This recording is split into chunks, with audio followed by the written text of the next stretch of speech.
இன்றைய இதமான காலை தென்றலில் அனைத்து அன்பு உள்ளங்களுக்கும் என் இனிய காலை வணக்கம். இன்று ஒரு குறள். அதிகாரம் 32, இன்னா செய்யாமை. குறள் எண் 319. பிறர்க்கின்னா முற்பகல் செய்யின் தமக்கின்னா பிற்பகல் தாமே வரும். தெய்வப்புலவர் திருவள்ளுவர் துறந்தவர் பிறர்க்கு இன்னாதவற்றை ஒரு பகலது முற்கூட்டின் கண் செய்வாராயின் தமக்கு இன்னாதன அதன் பின்கூட்டின் கண் அவர் செய்யாமல் தாமே வரும் என்கிறார்.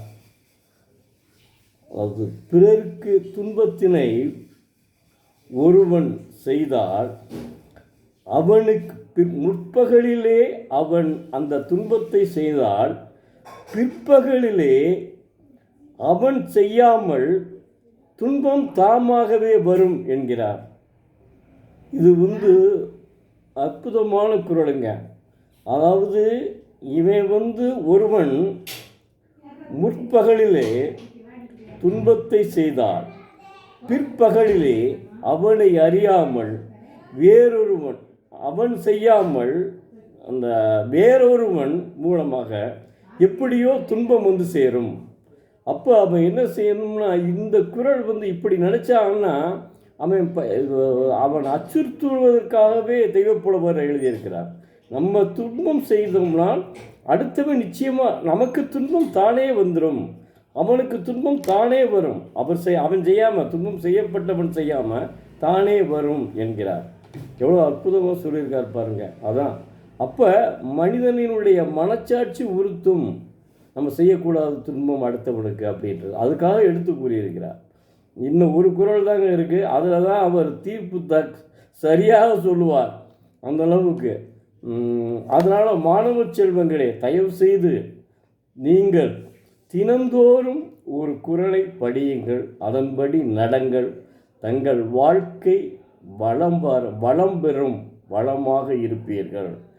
வசந்த காலமாக உங்கள் காலம் இருக்கும், இலையுதிர் காலமாக இருக்காது. நன்றாக வாழ்வீர்கள்.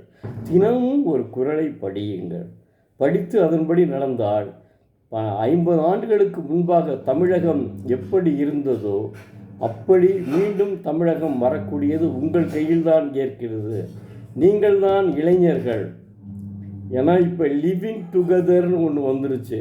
அதெல்லாம் அயல்நாடுகளில் தான் இருந்துச்சு. இந்த மென்பொறியாளர்கள் போய் இங்கே எடுத்துகிட்டு வந்தாங்க லிவிங் டுகெதர். அதெல்லாம் ரொம்ப மிகப்பெரிய மோசமான நடவடிக்கைங்க. அதெல்லாம் லிவிங் டுகெதர்ன்றது. இப்போ கூட நேற்று கூட நான் தினகரன்ற பேப்பரில் பார்த்தேன். அந்த லிவிங் டுகெதரில் 2 பேரும், அது நான் சொல்ல விரும்பலை, லிவிங் டுகெதர் அதில் சேர்ந்துட்டு அவன் மாட்டேன்றான். லிவிங் டுகெதர்னாலும் சேர்ந்தேன்னு மாட்டேன்றான். அதை அந்த பெண்ணு என்ன செஞ்சுருக்கான்னா, அவன் அட்ரஸ் அறிஞ்சிச்சு அவன் வீட்டுக்கு முன்னாடியே சத்தியாகிரகம் பண்ணுறான், உண்ணாவிரதம் இருக்கிறாள். இதை பார்த்துக்கிறங்க. இதெல்லாம் தமிழ்நாட்டிலே இல்லாத 50 ஆண்டுகளுக்கு முன்பு தமிழ்நாட்டில் இது கிடையாது, இப்போது வந்துவிட்டது.